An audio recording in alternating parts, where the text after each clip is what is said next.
Hello, everybody. Thank you very much for joining us. I appreciate you taking time today. It's really a pleasure for me to be able to take just a few minutes and kind of give you an update on what's been going on here in Montgomery. We've had so much of our lives disrupted over the past couple of years by COVID, and so many of you have been working so hard. We all have been affected by this disease. We've all known families and loved ones, family members and loved ones that have been touched by this, and many are no longer here with us. And so it looks like perhaps maybe the dawn is breaking just a little bit. We hope that maybe we're starting to get back to normal in just in some sense anyway. There's a lot that we can't predict about COVID, as you know. We are sure there'll be other things for us to deal with in the future. But it is nice to think that maybe we have a break here for at least a little bit, and it's actually really a pleasure to start doing some normal things again, like this broadcast, for example, which we haven't done in a few months. So it's really good to be with you and speak with you for just a few minutes. We actually have started getting out of the office just a little bit. I was able to take a trip this past week to visit some county health departments. We were up in the Northern District last week on Thursday, a week ago from today. We went to Colbert County and Franklin County and Lawrence County, got an opportunity to see the folks who were working there, had really good visits, had good barbecue in Russellville.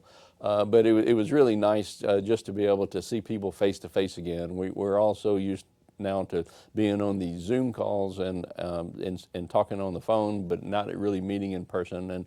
And so we are gradually getting back to the way things used to be. And I for one, am really glad about that. We're planning to have our district administrator meeting next month, actually in person, which is nice.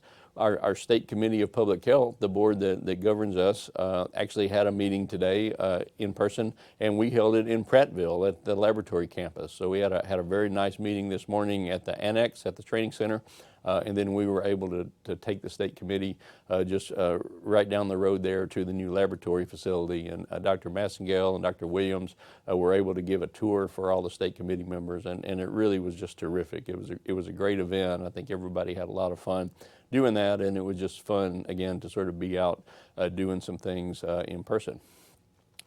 COVID still is somewhat of an issue. You know, we're not seeing as many cases every day as we had been seeing even just a couple of months ago. The pace of the number of deaths that we've seen has slowed considerably, thank goodness. But we still have more than 19,000 Alabamians who've died from this disease, about 19,300, I think, at last count. So it's really wreaked a huge toll on our state, and so we want to be prepared. You know, our goal is to be ready, to be vigilant, to be able to respond again if we have to, but certainly we hope that we don't have to do that. There are many parts of the world and a few parts of this country that are seeing increased cases with this new variant of COVID that's known as BA2. For places in the country or in the world that got really hit hard with the Omicron variant, like we did in Alabama back in December and January, we're not really seeing BA2 very much at this time. And that's because we just had so many people infected in the past 3 months or so that a whole lot of those people still have some immunity on board. They're still protected right now. But we know that immunity that you get from infection tends to wane over time. And we know that we still are a state that has a lot of unvaccinated people. So it's really, again, as I said, just hard to predict the future. We don't know what's going to happen, but we certainly are vulnerable if we get other variants that start popping up. So I would just ask you to, again, remember to be careful. We've seen the case numbers go down so far that we don't have a mask requirement now in our state or in our department. We're very happy about that. I know many of you have expressed to me how happy you are about that. But at the same time, for people who are really vulnerable, people like our seniors, people with chronic health problems, and especially for people who aren't vaccinated, you still really need to be careful. You need to be vigilant. You need to be aware of your surroundings. I will give you one final note about COVID. During the Omicron surge that we've just had in the past couple of months, even though Omicron is less dangerous than some of the strains we saw before, like Delta, we know that people who are unvaccinated during Omicron were over 20 times more likely to die if they got infected than people who were fully vaccinated and boosted. So I know everyone out there is really tired of hearing me talk about vaccinations, but it still remains the single best way to protect yourself against illness or death, and that's the way we also protect the people we're around, our family members, our loved ones, from serious illness or death. So if you haven't gotten vaccinated yet, please do that as soon as possible. If you're vaccinated but not boosted, please do that as soon as you're eligible. There is actually now eligibility for a second booster shot. If you're more than 5 months from your first booster shot, you can obtain a second booster shot as well. So please stay up to date. Please protect yourself and protect those people that you care about. We are winding down the legislative session here in Montgomery. As you know, our legislature comes into session every year in January or February. They have about 30 total meeting days that they have spread out over 3 to 4 months. And today is probably going to be the last day of the session. They actually potentially have one more day they could meet tomorrow. But from everything that we see, it looks like they'll probably adjourn today. That certainly helps us all get back to normal again when they're not here. It takes up so much time and energy to interact with them and follow what's going on, and so it does give us a bit of a breather once they finally adjourn. And so we think that may happen later tonight or no later than tomorrow probably.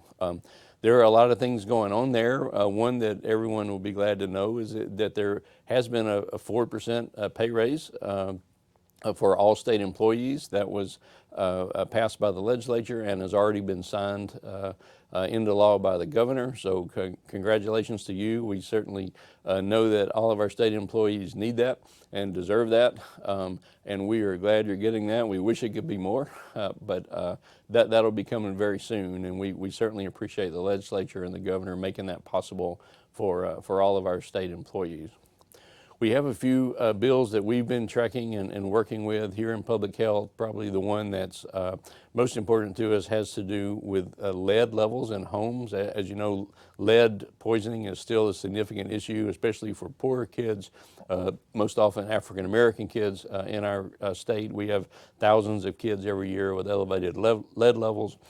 We have worked really hard now for 4 straight years trying to strengthen our laws around that and put some teeth into that enforcement.